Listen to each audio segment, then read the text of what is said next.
Hey everybody, and welcome to an Eldritch Horror buy guide. There was a recent comment on my Arkham Files buy guide, which I probably made, I don't know, like 2 years, maybe a year and a half ago, asking, can I make an Eldritch Horror one? And I thought, yeah, I can. So I pulled out all the expansions, sorted through everything, figured out what's from what, and I'm gonna tell you what's in all the expansions and give my thoughts on them. I think all the expansions are good. I'm gonna start there. And this buy guide is also coming with the idea that you have Eldritch Horror. So I'm not going to talk about like the specific details of what's in the base game because if you want to play the base game, you can. If you're like curious about the base game, you can check out the actual Arkham Files buy guide, which you can find down below in the description. And you can use that to determine your decision. However, we're going to be talking about this expansion specifically, but before we do that, let's just talk about what comes in every expansion. So in each expansion, there's ancient ones. So as you know, in the base game, you have Cthulhu, Azathoth, Shubby, and Yog-Sothoth. These are the base game ancient ones. And there's a new ancient one in every expansion, at least one. There's new Mythos cards, which are how the game plays against you. Location encounter cards to add more variety to your game. Otherworld cards, which, you know, when you go through gates, gives you more variety there. And then there is expedition cards come in every expansion, except for Strange Remnants, Dreamlands, and Mask of Nyarlathotep. They have different things that are added for that, a very similar kind of mechanic.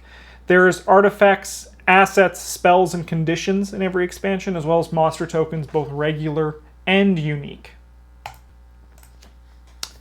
So then with that, why don't we just start going into what each expansion has. We're going to start with the Forsaken Lore expansion, which in my mind, if you're planning on just buying one expansion for this game, you want to buy Forsaken Lore.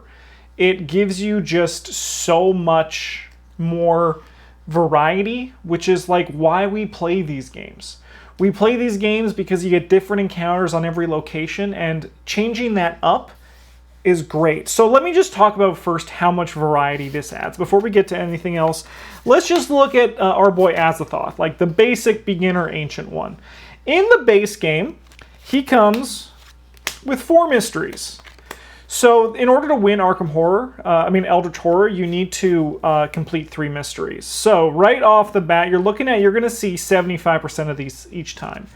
When you add the Forsaken Lore expansion, you get 6 total mysteries. So now you're only going to see 50% of these in a given game. As opposed to seeing 75% of all your mystery cards in one game against Azathoth, you're now only going to see 50%, which really adds up to the variety for what you're going to get. But the biggest thing that this adds is the research encounters, which is how you get clues, which is the big thing you do against all of the ancient ones. If you're playing with just Eldritch Horror base game, you probably have seen all 8 of the research encounter cards. However, with the Forsaken Lore expansion, I keep saying Forgotten Age because Yig is in it, but Yig's in this one, but it's also the Forgotten Age. It's the Forsaken Lore. It's all just words. You can see over there the proper name and down there.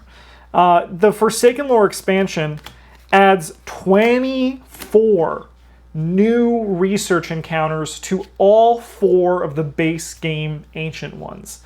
So now, as opposed to just seeing all 8, because you're going to see them, you're going to grab more than 8 clues in a scenario, you now get to see 24. It's incredible. So if you're going to only buy one expansion for this game, I highly recommend picking up the Forsaken Lore one, because it'll just make your game have more variety, which makes it more fun. One thing to note is that this is the only expansion where the Ancient One needs an upgrade, so to speak, because every expansion after this, all the Ancient Ones come with 6 mysteries and 24 research encounter cards. So you don't need to worry about boosting up further expansions. It's just the core box that needs a little bit of a boost if you want to be playing this game a lot. So, Another thing that this one adds is Yig is the ancient one that's added here. So Yig cares about serpents. He has a relatively low doom threshold. He actually is surprisingly difficult. He's a pretty tough ancient one for this game. I don't know where I'd put him. I actually haven't played this game in 2 years, 3 years actually. So it's been a while since I've actually played it. No, it's only been 2 years. I played it in the pandemic. I mean, we're still in it, but who knows? But yeah, if you want Forsaken lore, I highly recommend it. If you're only going to pick up one, I also just recommend it in general because it boosts up 4 of your ancient ones. It's also the expansion that adds the least other things to the game. So why don't we dive into the next one, which is the Mountains of Madness. So this is a big box expansion, which means it comes with a sideboard. Whoa, my camera's not zoomed out far enough, but it's an additional board that you play with, but you access by going into Antarctica. Each of these, they have their own encounter card, so Frozen Waste is going to be its own encounter card. Of all the sideboards, this is my least favorite, but you know, so of all the big box expansions that have a sideboard, this one is my last recommendation. It's actually the last expansion I bought myself for this game. But it still provides a bunch of other cool stuff, which let me get to once I realize where I should put this.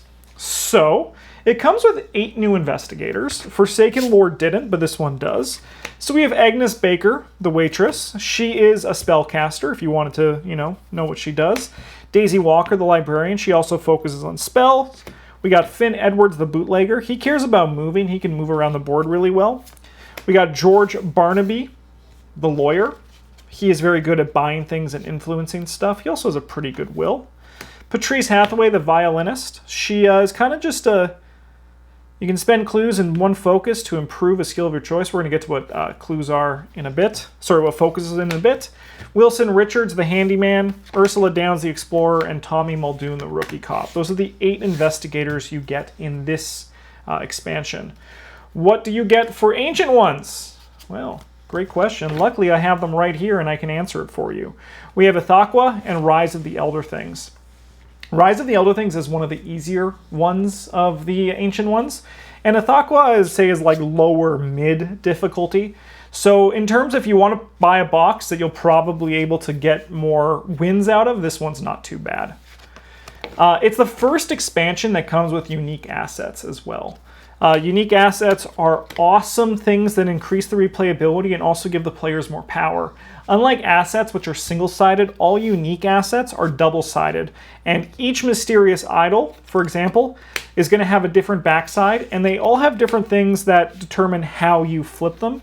And some of them are like tasks, some of them are items, and then there's a bunch as the game goes.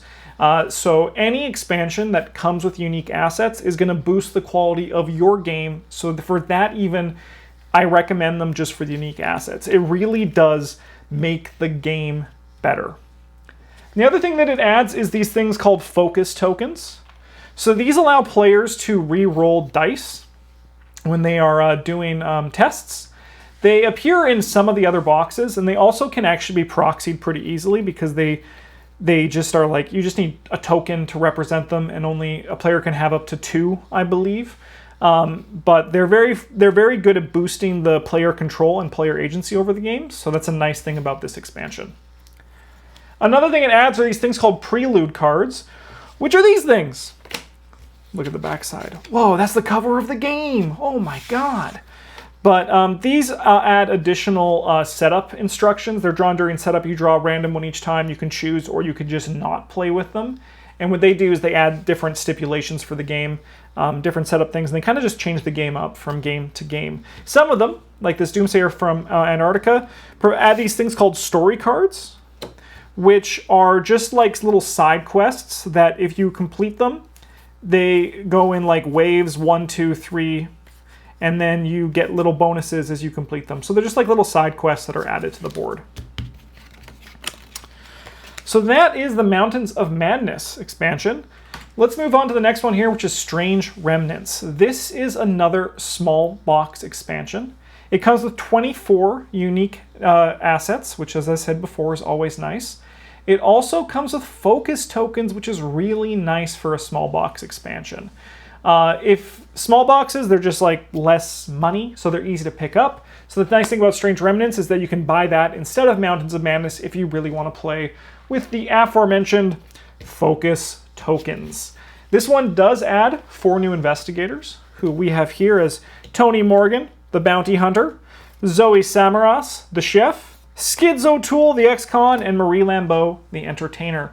I say this because some people who play this game might have a history with these investigators from Arkham Horror the card game or Arkham Horror 3rd Edition, and sometimes people like to know where their favorites are. It does come with an ancient one as well, as I said, all of them do, and this one is the Syzygy. This one also is kind of not too difficult, if I remember correctly. They play with a mechanic that are called these Mystic Runes, that, as I said earlier, so Strange Remnants, the Dreamlands, and Masks of Nyarlathotep don't come with expedition cards. Instead, Strange Remnants and Masks come with these Mystic Encounters. They're Mystic Runes encounters, sorry. They're basically just additional, an additional expedition thing on the deck that someone like Syzygy actually cares about. You also can add them to other games, and I believe some preludes care about them. But Syzygy, for example, I believe, always uses them. Set up the Mystic Runes encounter deck as per setup right there. As you can see, they can be on spaces like London or numbered spaces, and they're just structured like all other 2-tiered challenges in the game. I think they are fine. I think this Strange Remnants is probably my least recommended small box expansion if I had to just point to one. But as I said, I think every expansion in this game is good if you like Eldritch Horror. Just going through my notes, it adds some more prelude cards with new adventure cards as well. This one does. And that is about it for this one. Let's move on to Under the Pyramids, the next big box, and that means a big box gets a sideboard. This one right here, you're going to Egypt, the Sahara Desert, the Bent Pyramid, Cairo, the Nile River. Once again, these all come with encounters for it. And of the sideboards, this one's probably my favorite of the 3. It really comes down to like personal preference, as all things do, but I love the feeling and the movement around this one. There's a lot of control for it. This one comes with 8 new investigators, which include Minty Fan, one of my favorites, Rex Murphy, Harvey Walters, Hank Sampson, Mandy Thompson, who is not as broken as the card game version is, Monorary Jack, Sister Mary, and Joe Diamond. So a lot of Arkham Horror the card game favorites in there. This one also comes with 2 ancient ones. We have Nephrin Ka and Abhoth, which are actually 2 of my favorites. I really like Abhoth. I think he's really good, and I've always enjoyed going up against Nephrin Ka. I think they're about like maybe mid-high difficulty, so I think this is a great box if you're just starting out. However, we're going to get to something else that does make it a little bit more challenging, so you just have to be aware if you start with this one, it might start throwing some haymakers at you. Like the 2 previous expansions, this comes with Prelude and Adventure cards. Some of them the Adventure cards care about a specific Prelude card that is used for the sideboard. Adventure cards, both for Mountains of Madness and Under the Pyramid, they both care about the sideboard specifically. This one also comes with Impairment tokens, which if you know what improvement tokens are, they're that, but bad. So this is where I was saying how like some of the aspects of the game, it might be a little bit too not recommended for new players. If you're just starting out or you're having a hard time winning, you might want to grab some other expansions that add focus tokens or resource tokens before you get to impairment tokens, because these reduce your stats by an amount, which makes the game harder to win. So just something to be aware of when you play Under the Pyramids, because when you buy an expansion for this game, it's recommended that you just shuffle everything together that goes together. Put all the Mythos cards together and counter cards together. There's no need to separate them. So just in your mindset when you buy this game, make sure the idea is that you're going to put all of the main content together, and things like sideboards and stuff like that are not involved in every game. But as soon as you buy this one and you mix the stuff together, impairment tokens are going to be part of it. It also comes with 35 new unique asset cards, which are good. Okay, that's it for this one. Let's hippity hop over to Signs of Carcosa. This is another small box expansion. Has 16 new unique assets, and it comes with 4 investigators. We have Wendy Adams, Jenny Barnes, Dexter Drake, and Michael McGlenn. That's the investigators you get in this box. If you could not guess from what Signs of Carcosa meant, our Ancient One is Hastur. Hastur is my favorite Ancient One, so I have a big love of this expansion. However, Hastur is pretty hard. I think he's one on the higher ends of difficulty for your Ancient One in this game. This makes me want to go back and play them all and actually rank them in terms of difficulty, but I know Hastur he's pretty tricky. You only need to solve 2 mysteries to win the game, so that shows how tricky that this guy is. It comes with 16 new unique assets. I might have already said that. Has 4 prelude cards that aren't dependent on adventures. This one also comes with impairment tokens, and Hastur himself is already a very difficult Ancient One. So this is a very hard box to add to the game. So you really want to make sure you know what you're getting into when you buy this one, because Hastur will kick your butt. The impairment tokens will kick your butt. But there's new unique assets, and then also just more variety, right? As I said, a big thing about this game is getting variance. Variance is key to ensuring good replayability, and no matter what, you're going to get ahead and play and get new things, new encounters. But just be aware of the difficulty, especially with this one, that the impairment tokens add. And also, as I said, Hastur. It's not like Neferin Ka or Abhoth. He's much more difficult. All right, our second last big box expansion has our last player board. We have the Dreamlands. So you can go to Celephase, Dilathleen, Ulthar, where no one can hurt a cat. Did I spell it right? I did. You can go to the Moon, Unknown Kadath. So this one's a little bit strange, but it isn't it's a good, this is a great expansion. The flavor of the Dreamlands is always fun. I know Travis, if you've been on our channel, Travis loves the Dreamlands. He loves this sideboard. He lives on this sideboard. Unlike other sideboards where it's based on a fixed map location, the entrance to this sideboard changes each game, providing some unique replayability that the other sideboards don't have. It has 25 new unique assets. It also has focus tokens. There are focus tokens, which is, as I said, is good. So there are now, I think, Mountains of Madness, Strange Remnants, and this add focus tokens. So you have 3 expansions that you can use to boost up that mechanic of the game. It has 8 new investigators, which include Luke Robinson, of course, Kate Winthrop, Vincent Lee, Carolyn Fern, Amanda Sharp, Daryl Simmons, Gloria Goldberg, and Will Yorick. Those are the investigators in this expansion. Their Ancient Ones are Achla Naka and Hypnos. So kind of on the... I don't remember the difficulty for these ones, but I know that... I haven't played these guys too much to know the difficulty, but I think this expansion as a whole is a win. I think it's a great expansion. I might have already said this, but it comes with 25 unique assets. It has 6 prelude cards and adventure cards dependent on a specific prelude card like all of the other ones. It comes with focus tokens. I know I said that, but it does bear repeating. And this one has... the Dream Quest mechanic, which I unfortunately did not pull the cards out for because I'm a dummy. But they are unique encounters used with the sideboard. They're very much like the Mystic Ruins, where they're going to be on a specific place on the board. You interact with them, you go on a Dream Quest, you do a 2-tiered thing, and you get a reward.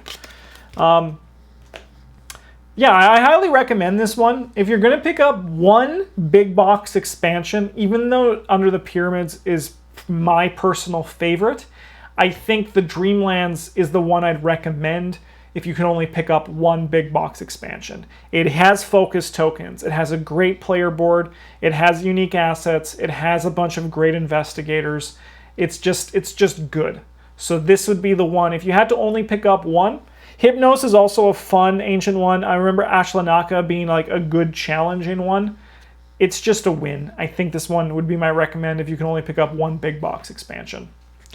Let's move on to the last small box expansion, which we'll probably get through pretty quick. This is Cities in Ruin. This is a small box expansion that has 24 new unique assets and 4 investigators. Those investigators are Ashcan Pete, Bob Jenkins, Rita Young, and Roland Banks. Man, it's crazy that it took that long for Roland Banks to come out, huh? Wow, that's nuts. There's one ancient one, which is Shuttamel, a giant worm that likes to destroy the city. And Shuttamel is built around a disaster mechanic. So cities can be devastated, and when they're just devastated, they're essentially just destroyed. All their cards are removed from the expedition deck. You can no longer buy there, or you can't get tickets. And the only thing you can do there is have these cities in rune encounters, which are just like 2-tiered encounters flavored around the fact that the city has been destroyed. Shuttamel and some of the prelude cards that are included in the cities and runes. There are 4 preludes and 24 unique assets. They could potentially play around the disaster mechanic, which they're pretty swingy. Some of them can be really bad. Some of them, as this one, would destroy London. London just gets blown up, and then it doesn't exist anymore. Sorry, London. Bad for you to find out this way. So because of this, the difficulty on this expansion is pretty high. So it's just something to be aware of. Eldritch Horror isn't an easy game, by no means. However, there are variances in its difficulty, and Shuttamel is on the higher end. So once again, something's easier, like probably if you're looking at difficulty, Strange Remnants is the easiest small box, apart from Forsaken Lore, which is the highest recommended one. Just something to be aware of when you are buying. Okay, let's go to the final expansion for this game. Masks of Nyarlathotep. This one does not come with a sideboard, and this is likely the last expansion for the game. It has 28 new unique assets and 7 investigators. These investigators, we see a lot of familiar faces that are new to Arkham as well, because some of them were new to this expansion, like Calvin Wright and Daniela Reyes, Father Mateo, Carson Sinclair, Safina Rousseau, Preston Fairmont, and Agatha Crane. These are the investigators included in this one, and there's a lot of Arkham Horror familiar faces there. 2 ancient ones, which, as you guessed it, one of them is Nyarlathotep, and the other one is Antediluvium, which, like Rise of the Elder Things and the Syzygy, is kind of like a reference to another ancient one that already exists in the game, which is a cool thing that they do. I actually think Rise of the Elder Things isn't. I could be wrong. But I know Syzygy is a reference to another one of the ancient ones, and this one is another reference to another one of the ancient ones. So it's kind of like just like a flavor where they do it twice. This one also uses the Mystic Runes encounter set. So those are back here. That's why there are no expedition cards in this one. And Nyarlathotep is a weird one where he plays, not with these ones in specific, but he plays specifically around a bunch of adventure cards in his build, because it's kind of like the Masks of Nyarlathotep they're trying to pull there. Just getting everything off the screen. Okay, 28 unique assets, prelude cards, comes with adventure cards to use for Nyarlathotep. This one comes with focus tokens. They're back, baby! So as I said, these ones are used for re-rolling dice, but it also comes with these things called resource tokens, which, if you know Arkham Horror, the card game, hey, don't these kind of look familiar? These are used to boost healing when you're resting, as well as for shopping. So it's just like a little catch-all token that they add to the game in the last expansion. Another thing that this one adds, zoop, get out of here, is personal stories for each investigator. So they have a little side quest on them, as well as a reward if you pass, and a penalty if you fail. So this adds like a small little side quest that exists for only your investigator. The last thing it adds is a pretty big thing. It adds a campaign mode, which you can find in the rule book. The campaign mode, while a nice challenge, is just a tiny bit empty. It's still fun, but it doesn't really have like a campaign-like story. It's basically like, hey, can you beat 6 ancient ones in a row without losing? with some various difficulty added as you go, and you keep your rewards from game to game. And it's fun, and it's a nice challenge, and it's a great achievement if you can do it. It took Bryn, Travis, and I so many times to do it, but we did eventually get there, and man, did it feel good. However, it is kind of just empty a little bit, but it's still fun. And I think, honestly, it was a great way to cap off this game. As I said, I believe this is the final expansion. I don't think there's going to be anything else. It's been I think this came out in 2018, so it's been 3 years at this point, almost 4. But the game feels very complete, and all the expansions add something great to the game. This is less of a buy guide of me being like, hey, buy this expansion, don't buy this expansion, because I think if you like Eldritch Horror, all the expansions are good. It really just comes down to preference. So Forsaken Lore, if you're only going to buy one. However, if you're going to buy all of them, Forsaken Lore is still a good immediate pickup because it adds more to your base game. If you're going to buy one big box, the Dreamlands is that big box. However, if you're going to buy them all, I think any order for them is good. I would probably buy Masks on the later half of it. If I had to choose an actual order that I'd recommend, if anyone's wondering, grab the Dreamlands, then Under the Pyramids, then Masks, then Mountains. No, I bought Under the Pyramids first, but it's a great one. For small boxes, I think all of them are good and they add to the game. Strange Remnants is probably the one that I'd personally put on my last for it, but I think, once again, if you like Eldritch Horror and you want more, all of the expansions are good. It just depends on what you want from them. So hopefully this guide has helped you kind of figure out exactly what that was, because that's kind of that would be sick, right? To help you just kind of know what's in them, what the flavor of it is, what new mechanics they add. And yeah, if you have any questions, you can let me know in the comments. I think I've covered everything. So in that case, I'm going to go. If you're new to the channel, consider liking and subscribing. And if you want to support even further, you can check out our Patreon page down below. Otherwise, why don't you have a great one.